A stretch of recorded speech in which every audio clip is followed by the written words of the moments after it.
Yo, this is a motherfucker who needs no introduction. You are watching Breaking Records Radio. All right, you are now tuned in to Breaking Records Radio. My name is Alex Kuchma, and I have here with me an absolute legend today. One half of the iconic Native Tongues group Blacksheep, one half of my personal favorite Evitan. I'm talking, of course, to DRES. What's good, my man? Everything's good, family. How about yourself? Oh, man, everything's good on my end here. I said this at the beginning of the call, but I can't stress it enough, but I can't thank you enough for taking the time to speak to me here today. I appreciate it, and I'm looking forward to this talk. That's a pleasure, no doubt. So I want to get into some of the new music that you have coming out. I think it's really exciting, and I definitely want to end up talking about it. But I would like to start with some history. From what I've read, kind of Mr. Lawnge was one of the kind of key members in terms of introducing you to cats like Red Alert and then the Jungle Brothers as early as about like 1989 or so. Do you remember that first meeting with those people and kind of what your response was like being introduced to such heavyweights like Red Alert and the Jungle Brothers? I think I kind of was probably elated and maybe just glowing on the inside, but I think the New Yorker in me kind of just kept me real, like even killed and like very matter of factly. You know what I'm saying? In New York, you kind of grow up kind of seeing a lot and being privy to a lot.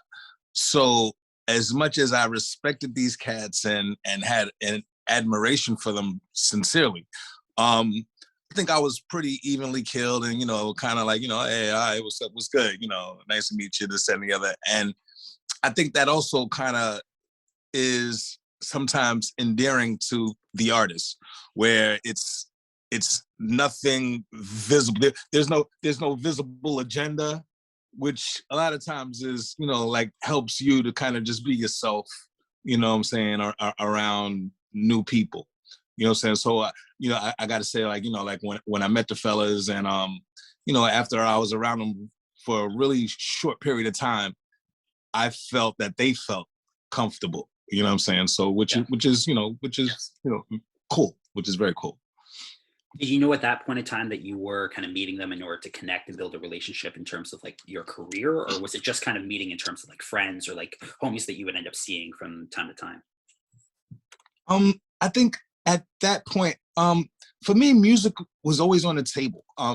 But I think initially meeting them, it was more like at that particular point in my life, I kind of was coming out of some street stuff and dealing with courts and being probated and things of thereof. So it was one of two options in that regard, as far as once Lawnge started living with me. Like I kind of had my own circle of friends that I grew up with, and I grew up in Astoria projects and Bland projects. So if I wasn't going to be doing something different, then I was kind of a project kid. So I would have kind of had him probably a little bit out of his element, me hanging around my way. So I bought into me finding out what he had going on. Fair enough. Correct me if I'm wrong here. Like I was pleased to find out.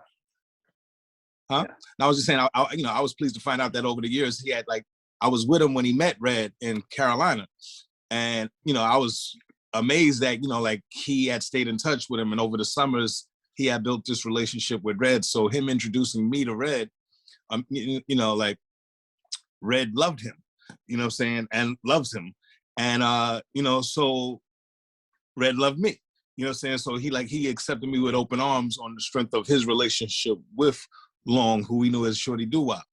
And so, like once I was in the door and realizing I'm in the room with Dilla, Jungle Brothers, and I'm watching the making of A Tribe Called Quest's first album, what I'm saying? Like we're all in the studio together.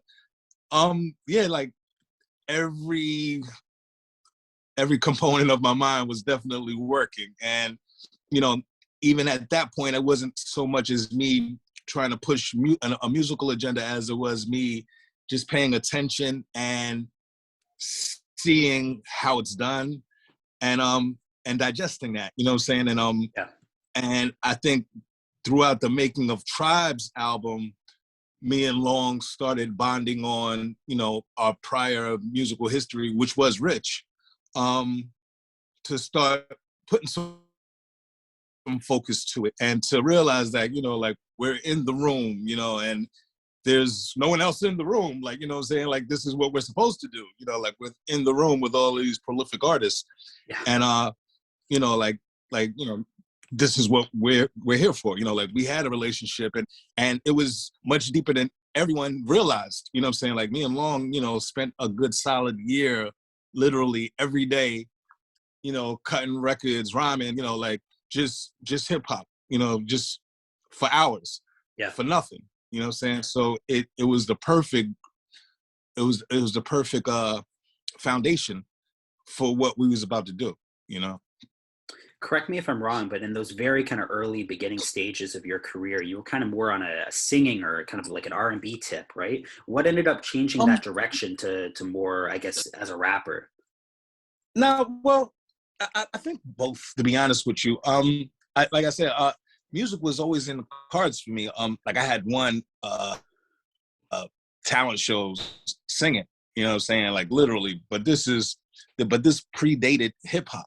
You know what I'm saying? Like me as a small kid, you know, like both my parents sung in bands and, you know, I played trumpet in high school and the marching band, jazz ensemble. So, you know, song structure to me was always on the table. I think it helped me to become a better MC at that. But that being said, when hip hop was very young, I wrote rhymes, you know what I'm saying? I didn't necessarily write them for open mics or for ciphers, but I wrote rhymes very early, you know what I'm saying? And within my circle, cats knew I could rhyme. And I ran with MCs that if there was an open mic, they were trying to get on the mic, but I didn't take it that seriously. I just wrote rhymes because I like to write music. And so, you know, even early when I was like, you know, doing different things, I think just musically, from singing to trying to play different things, like, you know, like I said, music was always there for me. I always felt like something musical would happen in my life. And crazy enough, my aspiration was to be a writer. I always thought maybe for a magazine or a newspaper. So, you know, like it was all there for me, you know what I'm saying? Like, you know, like to write music, you know, like that was, you know, basically what it should have been. And so hip hop was always in the cards as well, but I think I didn't take it as seriously until I really got in tune with the tongues that I knew it was important that everyone in the room knew I could rhyme. You know, like up until that point, I didn't care who knew if I could rhyme. You know what I'm saying?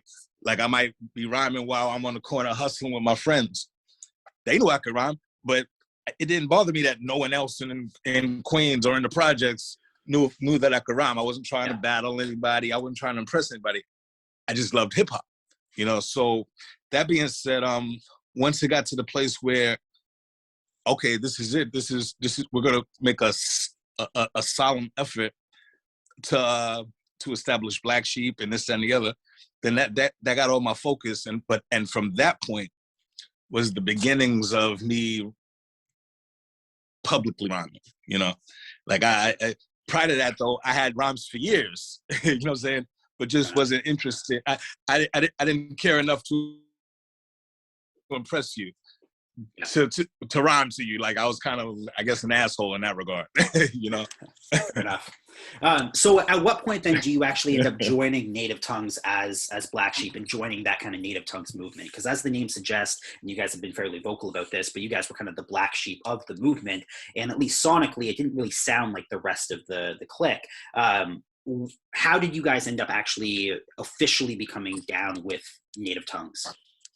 Well, I think in these days that you have to kind of take into consideration, you know, like we one of the meeting places we'd all meet at was like this studio called Collide.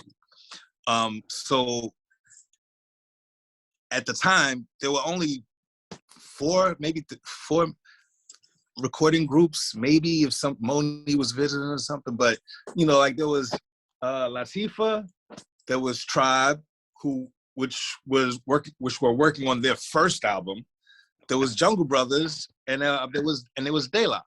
So any of them might have a session booked at Calliope, and most days they did. You know, between these four entities, most days there was a session book, and us being friends, especially once we, you know, got the closer we got, like everyone knew that there was sessions, that what time it was, and we'd meet there.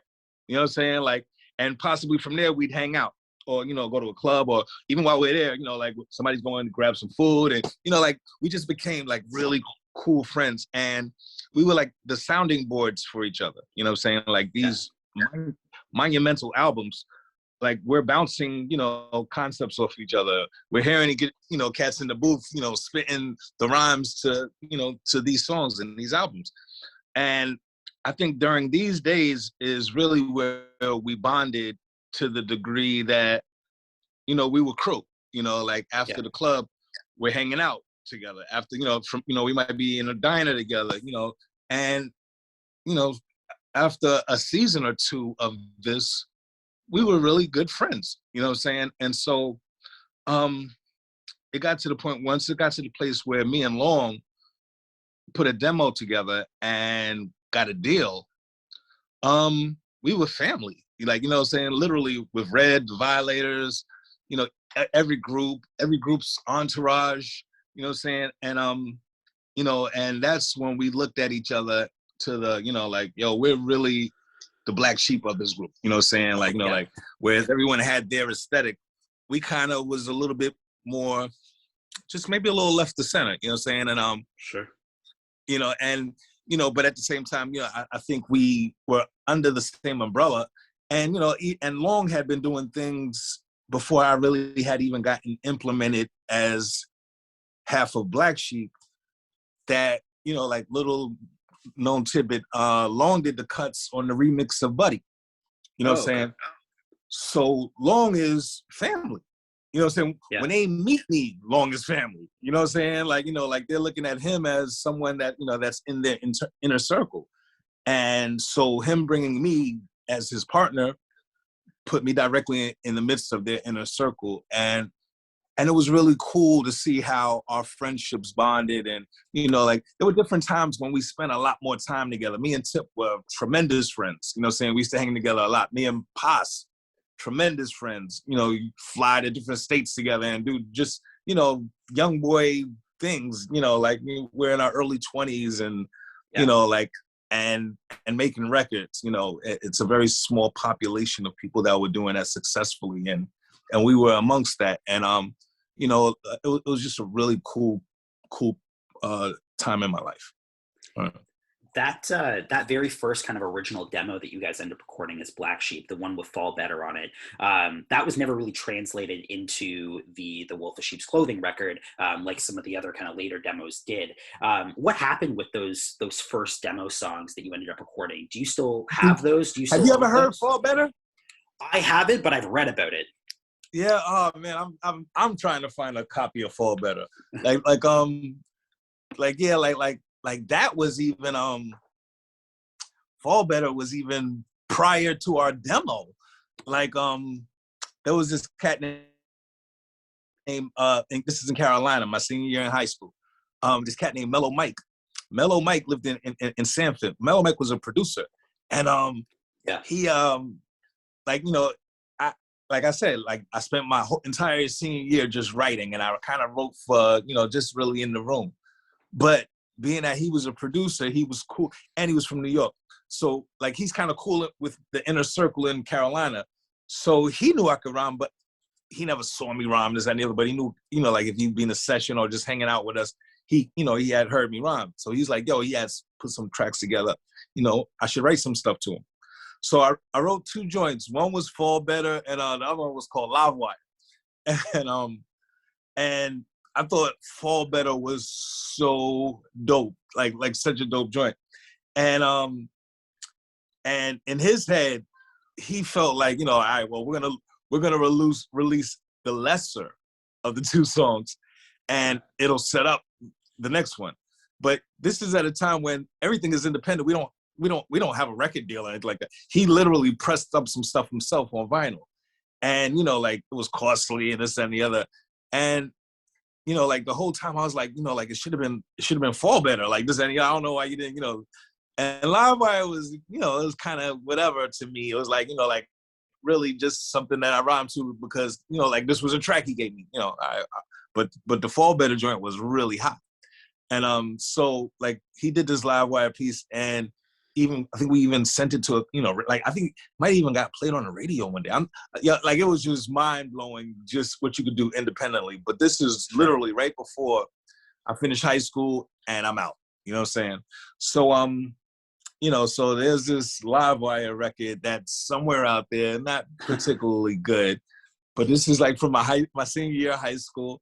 Yeah. But there's also this demo of this song called Fall Better. And that joint was hot, man. I wish that it had the opportunity to get some love. And if anybody has it, oh my goodness, I would love to hear that record. Yeah, it's always one of those kind of songs that I know exists somewhere. I think in the Brian Coleman book, Check the Technique, you guys ended up doing an interview with that, and it was referenced there. So there's like written documentation that the song exists, but I haven't been able to track it down myself, at least on the internet. So I assume it's just kind of hiding in your vaults. To hear that you don't have it either is quite sad. I got to reach. I can find my man Money Mellow Mike. And I'm more than positive he has it. You know what I'm saying? Like, that's literally what I'm going to have to do. Just got to find Mellow and, like, yo, I need a copy of this joint. Yeah. Super dope. I want to talk about Mercury Records because they weren't exactly a hip hop imprint in 1991 when Wolf in Sheep's Clothing come out. Of course, they had Curtis Blow, which I think was probably their most dominant kind of hip hop act. I think the raw bass and DJ Easy Rock Takes Two was also released on Mercury, but for the most part, they weren't really kind of a hip hop focused label. And then furthermore, the rest of the Native Tongues crew weren't on Mercury. What ended up kind of aligning those stars together in order for you to end up signing to Mercury, and why did you end up choosing Mercury over, I assume, other offers that were on the table? Well, you know what? Like, you're 100% right. It was not a hip hop established label, especially at that point in time. The artists that they did work with were kind of, no one was current. Yeah. And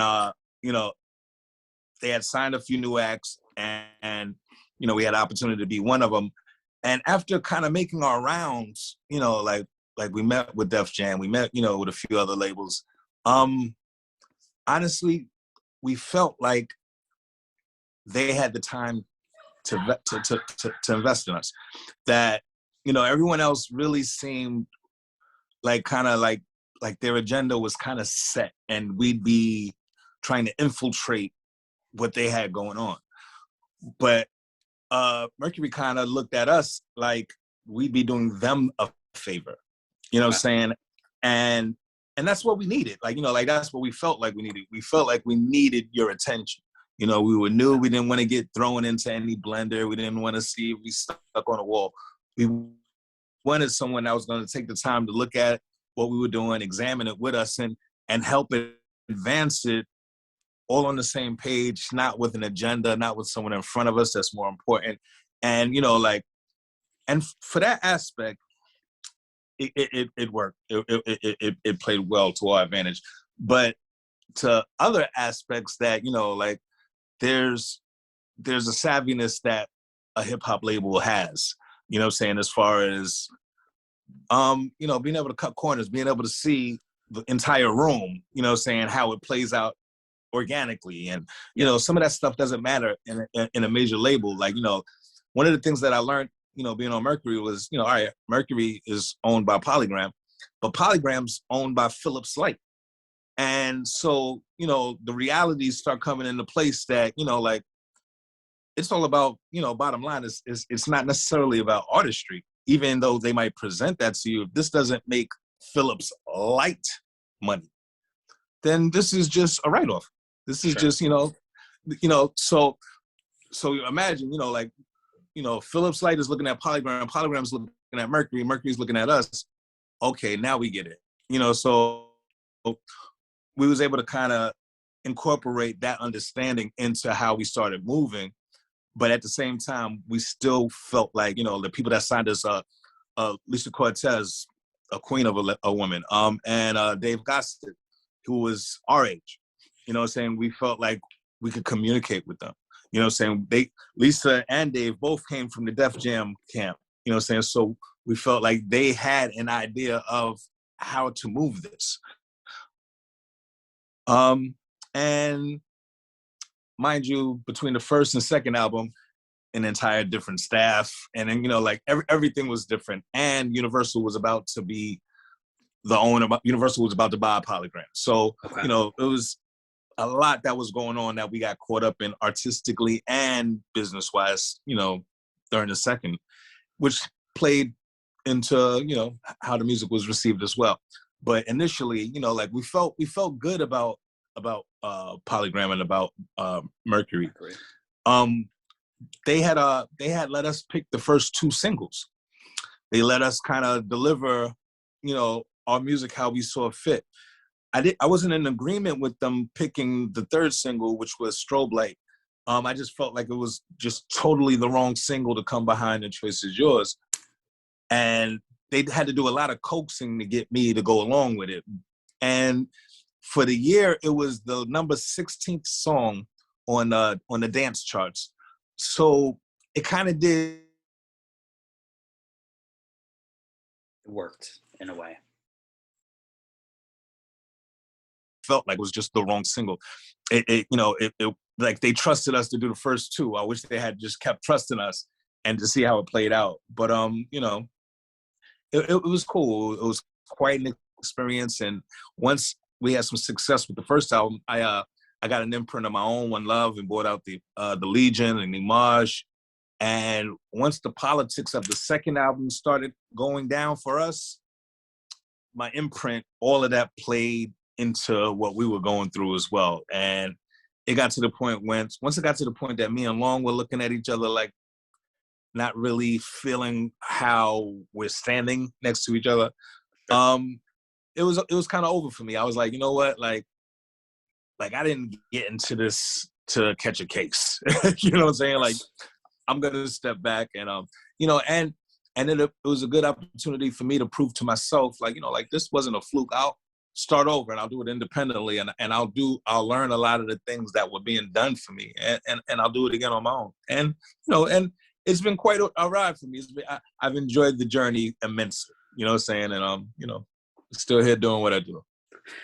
Not exactly part of your history, but I thought maybe you could end up shedding some light on this. But a couple years ago, a DAT tape ended up surfacing online. I think it popped up on YouTube, a couple blogs, that kind of thing. But it was some of Mr. Long's solo material from what appears to be about like 1996. And he had tracks on there like Who Rocks the Spot, When You're Hot, Sexy Lady, etc. Do you have any idea what ended up happening to some of these recordings and what the intention or plan was? I know in 96, things were kind of shaky, but I figured you may still know. Yeah, kind of. Like it's, you know, I don't ever speak poorly of Lawnge. You know what I'm saying? Regardless of whatever kind of took place, you know, definitely things that I wasn't feeling. I'm sure some things he wasn't feeling as well. But I will say this: around that time, we were looking at getting back together. And this is a little after 96. He did a project called The Class of 96. And what's it called? Yeah, Class of 96, something like that. And so we were looking, this is around the time I'm working on the 8WM/Novocaine album, yep, which was supposed to be a Blacksheep project. Me and Lawnge were supposed to be you know, putting this project together. We had just gotten reunited, hadn't seen each other in some years. And so, you know, all right, cool, we're gonna put together a project. At this point in time, Lawnge didn't really have equipment. And, you know, which was befuddling to me because I was like, you know, like I couldn't even imagine Lawnge without equipment. Like, you know what I'm saying? Like, which meant that he hadn't really been putting, you know, much together. The music had kind of changed from how we sampled to what was going on at the time. There's a lot of things being played over the top and everybody was definitely doing their own MP thing and what have you. So I get Lawnge an MP and I give it to him, but he doesn't know how to use it. You know, I'm literally just giving him an MP60. And so, but I'm knowing once he kind of gets it, you know, like it's gonna be dope. But at the same time, we're trying to put a project together. So I'm like, yo, Long, while you're trying to figure out this project, like let's reach out to some, you know, somebody that's kind of young and dope that we feel like, you know, does in the vein of what we do. And maybe they can kind of help you with the MP60 curve, just learning it quickly. And you could probably give them some pointers on your ear and how, you know, like we can help each other. Yeah. And so I want to bump into this cat, Bean One in Seattle, that I thought was just dope. And I thought he kind of really fit that criteria. And so I'm trying to put him and Lawnge together. And Lawnge,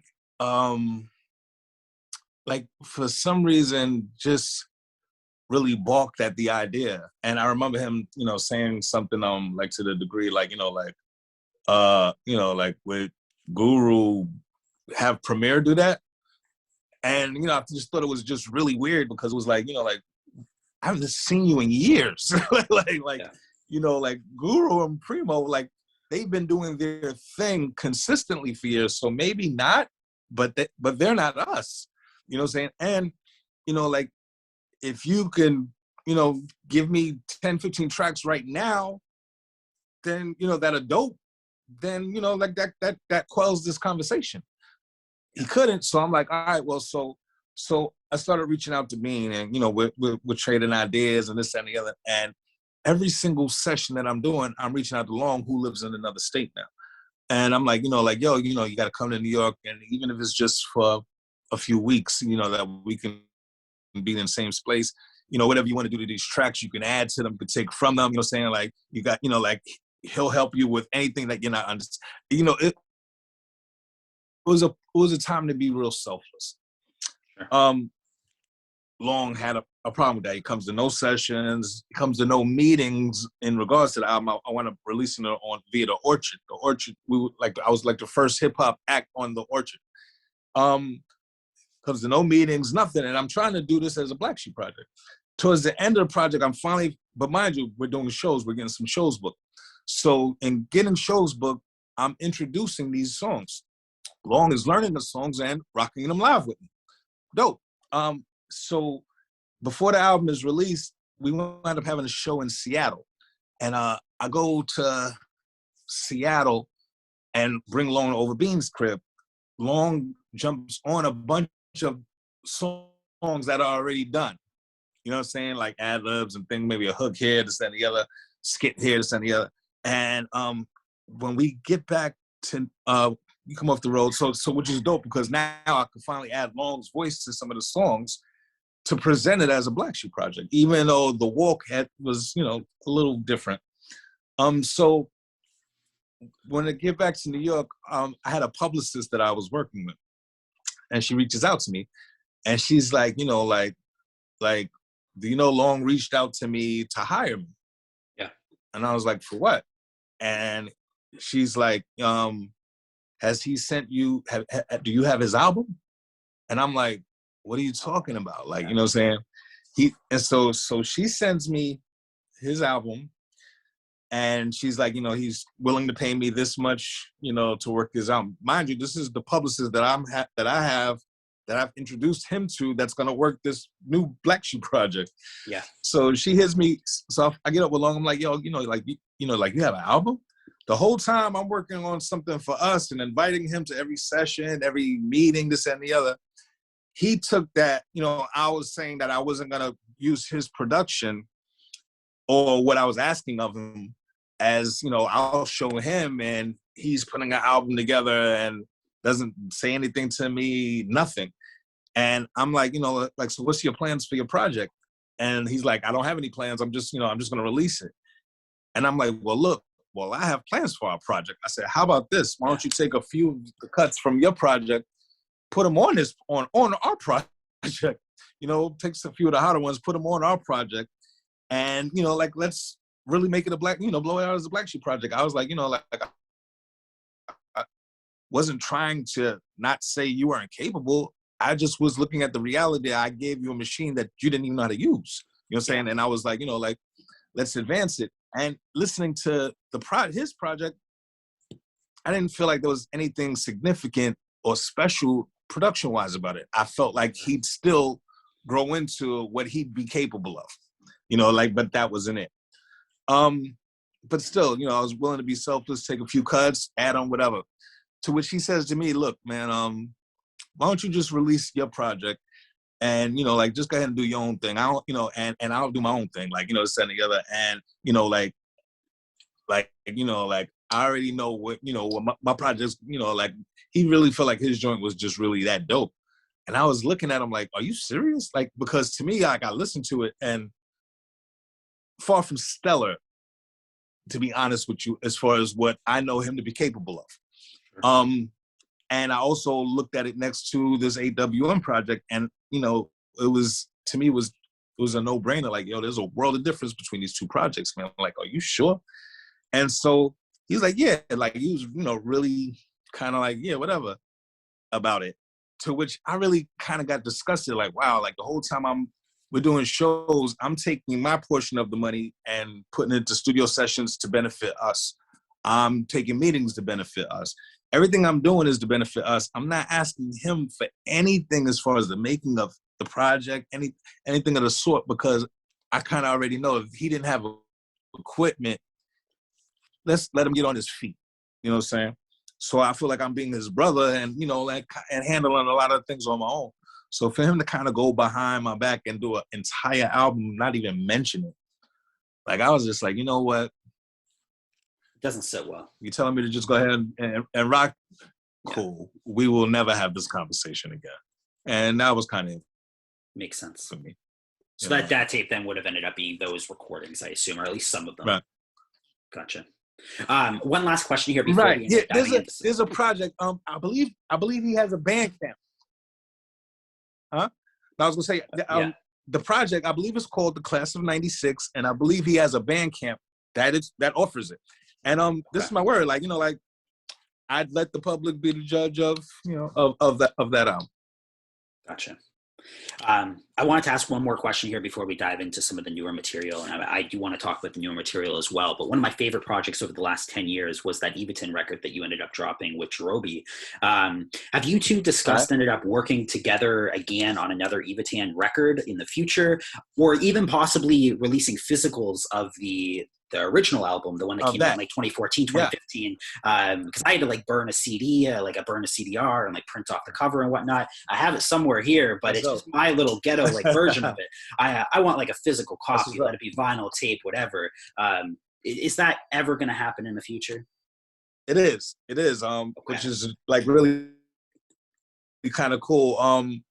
I've you know, like, since I started this D&D project, I've really gotten cool with Ma Dukes and Tony, who's her husband. And they've put me into a few different circles. One of them is having the ability to have vinyl, a vinyl situation for a lot of my independent work. Evitan being an independent project that came out on my own label, Pool of Genius, and was just this amazing journey and project. Like, it was like, you know, like, I had been releasing music on my own under, you know, this Pool of Genius moniker. And I had just released from the Black Pool of Genius, I believe. And so good too. That was another one. It's not on really Spotify either. And it's I don't think the Evitan record's on Spotify. I don't think that record's on Spotify. It's I want both of those projects. I have a CD though, at least, of Black Pool of Genius, which is great. Dope. Yeah. So in doing these projects, you know, on my own and doing my own stuff on my own label, I was like, you know what, like, it'd be advantageous to have a few different artists, you know, come through you know, on my own entity. And so Jarobi was just really came to my mind, and I was like, you know, Jarobi would be so dope to have a solo, just even an EP would be dope to have of Jarobi by himself. And so Jarobi lived in Atlanta at the time, and he's a chef.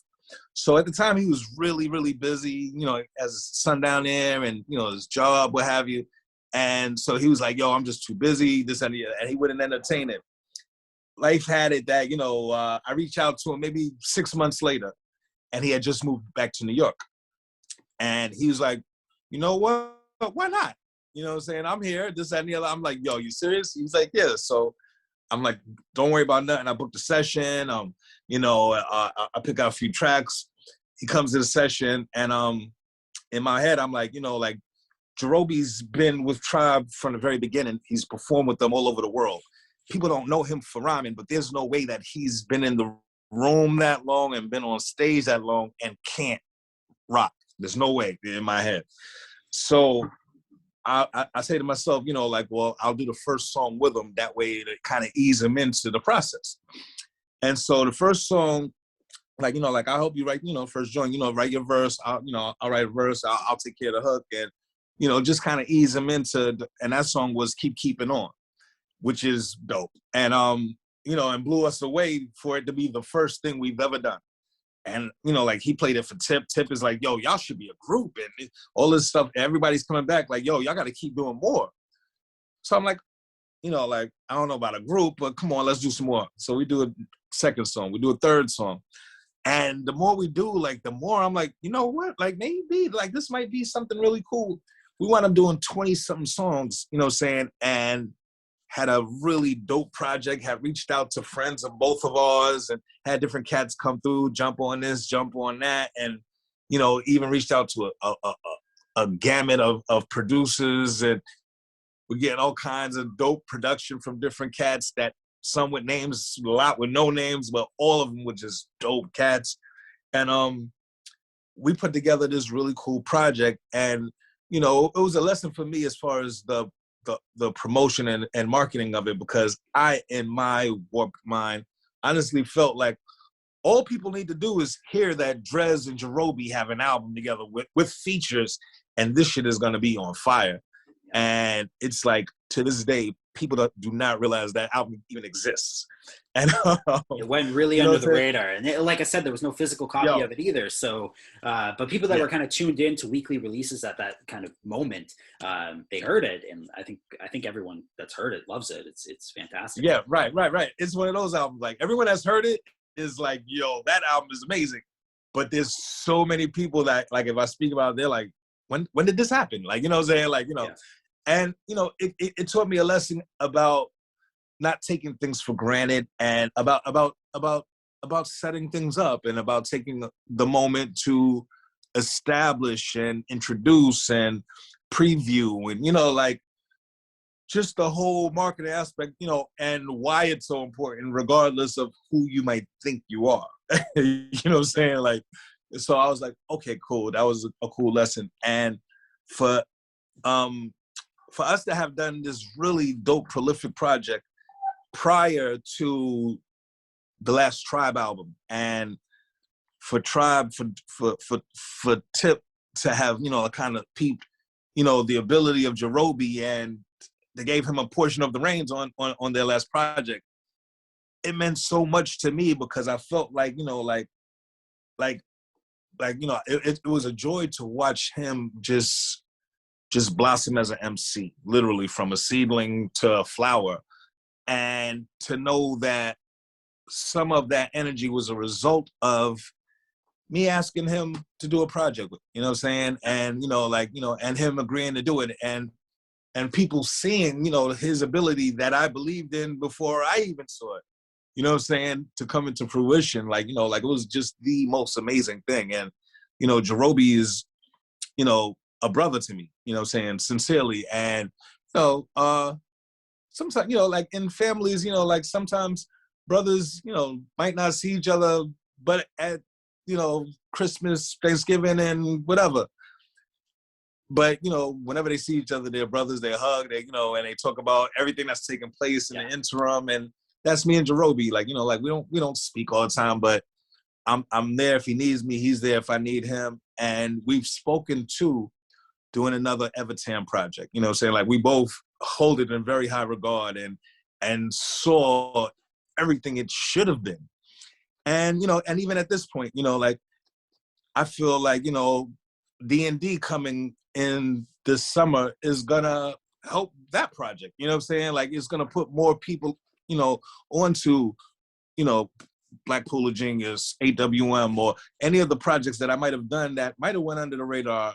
I think, it's important to keep creating. It's important to keep doing the work. And even if it doesn't work right then and there, like your catalog at some point Yeah. will be reflective of the energy you've put into it. Excuse me. So, so that's another crazy project that, I can't wait for people to discover. Evitan is really dope. Wow. Yeah, I'm in total agreement. I feel like your career is so vast, but I feel like most people are kind of just aware of Wolf in Sheep's Clothing and nonfiction, Right. and they haven't taken the time to explore. Like from the Black Pool of Genius, I think it was like my favorite record that came out that year. It was so good. Like the cut that you ended up doing with Jean Grey, the Party Tonight was fantastic. Right. Splash, the intro, everything. It was such a sonic good vibe all the way through. And it played well. It was a good record from start to finish, and it was one of those mood records that you could throw on when you wanted that vibe. I've loved the material that you put out over the last few years, which I guess kind of transitions to this Dilla project. Can you explain exactly what the Dilla project is and how you ended up gaining access to these instrumentals, and if it's like unreleased instrumentals? Like what's the whole deal with this new Dilla project? Okay, well, it's really the coolest story to me. The year before last, let me preface this. I did not have the relationship with Dilla that everyone else in the Native Tongues had. I met Dilla in passing. We were not buddies, like there definitely was, I think just a mutual respect in us meeting, but it was just in passing. It wasn't like, like this wasn't my dude. I didn't have his number. We didn't have this relationship that, in my opinion, even warranted. Yeah, right. Or even Dilla, like he's done, extensive stuff with Dilla and just had, but I didn't have that relationship at all. So the year before last, doing I might have been in Chicago and I'm doing a show and cats like, yo, you want to meet Dilla's mom? And just out of respect, I'm like, hell yeah. You know what I'm saying? Like, please bring her back. You know what I'm saying? Bring her backstage. She comes back with her husband. Just out of respect, it's very nice to meet you, this and the other. Yeah. Hope you enjoyed the show, just talking. And, very nice lady, very nice to meet her and her husband. Her husband actually knew some of my people in Carolina, knew my mom. I'm like, you're lying. Like, like crazy, you know what I'm saying? So cool, pleasure to meet you guys. And that was it. Maybe a month or two later, I had a benefit in Puerto Rico. I'm rocking, and I look to stage right, and who's standing there? Dilla's mom and her husband. So I'm like, wow, you know what I'm saying? So after the show, I go directly to them, talking to them, and it turns out they had a house in Puerto Rico. And now, mind you, there's an after party and all of this other stuff, but they're going to their house, and they invite me over. They're like, look, going back to the house, Mom's gonna cook. I got a couple of DJs coming by. They got some speakers in the yard. They're just gonna be spinning. If you want to come, come over. So I dead the after party, and I go hang out with them. And I'm in the kitchen while Mom's just cooking, and we're talking. She's telling me about her son and this, that, and the other, and talking to Tone, and like we really had the most amazing night. My dude DJ Strike was with me, and we had a great evening. Just really kicking it on a family and hip hop and food note. And at the end of the night, they kind of let me know that they had gotten back a lot of the rights of Dilla's catalog under the umbrella of the estate. And they had a ton of music that they were looking to do different things with. And they asked me would I be interested in putting a project together from these personal folders. Now, like I said, I didn't have this personal relationship with Dilla, and I really, definitely was a fan of his work, but wasn't as entrenched in it as I am now at that point, and really, only kind of really knew the bulk of the stuff he had done for the natives and, a few joints here and there, but more internal stuff. So I'm realizing, with this offer, of course I'm like, thank you, and yes, I would love this. But I'm also realized, I got to do my homework. There's a ton of things that they're gonna let me hear. I don't know who's done what. I don't know if this track I might like was Slum Village track or so I just start listening to everything. I just start online. I just start listening to every interview. I start watching, like, I just start doing my due diligence, and like this leads to that, to this, you know, and I just start going through it before I even go and get up with them and get any track. I had to meet Tony, her husband, in DC. We go to a studio, and you know, like, they pull up, you know, folders of tracks from Dilla, and I specifically asked for a lot of the early work. I was like, I wanted to hear a lot of the things that made people take notice of him. You know, a lot of that JD stuff. You know what I'm saying? So, you know, they kind of, as best they could, play a lot of that stuff for me. And I started just picking stuff and creating my own folder. And, you know, when I got to about 35 tracks or so, I was like, this is a good start. You know what I'm saying? And mind you, I didn't hear probably a fifth of what they had to play. You know what I'm saying? But I had about 35 tracks or so. So I'm like, you know, like, I don't want to just burn myself out. Let me take these 35, and whatever sticks with me from here, I'll work on. And so that was how I began. And mind you, these are like 35-second snippets, you know, and they're not sequence tracks or anything like that. Like, these are just snippets of his ideas. You know what I'm saying? So, you know, I started building from those, and you know, and I started reaching out to different cats that, you know, that I just personally over the years have just liked, you know, like, or even some of the newer, if you're newer, somebody that I just kind of have identified as kind of being dope, you know what I'm saying? And everybody was like, you know, like, down and offering me the best of what the situation, what I was presenting to them. They were just really putting their foot in. And I slowly just started building, and I started meeting people around it and around the project. And like, a case in point is, like, you know, like, everything was just so organic. My son, my youngest son, he does like some acting and this, that, and the other. He had got an opportunity to do something for Disney. So I had to take him out to California. While I'm in California, Tony hits me like, yo, Dilla was on Delicious Vinyl. You know, can I send somebody from Delicious Vinyl by your hotel maybe you could play some of the tracks, maybe, you know, have them, maybe we'll do something with them. Let's just put them on the radar. Cool, send them by. So he sends his cat by, and we're in the hotel room, and I'm playing the stuff for him, and I'm telling them exactly what I'm telling you, the story of how it all came to be. And I'm like, you know, like, I'm watching interviews, and, you know, like, I'm watching, you know, his crew push him up on stage in a wheelchair, you know, overseas for like his last show. And like, it's like, you know, bringing a tear to my eye to see, you know, to know that he went through so much to be able to offer what he offers. And, you know, I had no idea who this guy is. You know, he's from Delicious Vinyl, as far as I'm concerned. Yeah. And, you know, I'm playing them stuff to send the other. And to which he turns around, he's like, yo, the guy that was pushing him up on stage, that was me. He's like, I'm Frank Nitt. I was Dilla's best friend. This, that, and the other. And I'm just blown away, like, what? Like, you know what I'm saying? Like, you know, like, I've come, and at this point, the project's probably about halfway done. You know what I'm saying? So I'm playing him, you know, the beginnings, and he's blown away. And I'm like, you know, like, wow. Like, you know, like, so even to meet him, like, is like, now I have a reference point of someone I can reach out to that is Dilla, you know, that was in the room with them, you know, and any questions and this and the other. And me and Frank just hit it off. So much to the degree that, you know, like, Frank started sending me personal joints from his vault that he had, you know, like, yo, check out this joint from Dilla.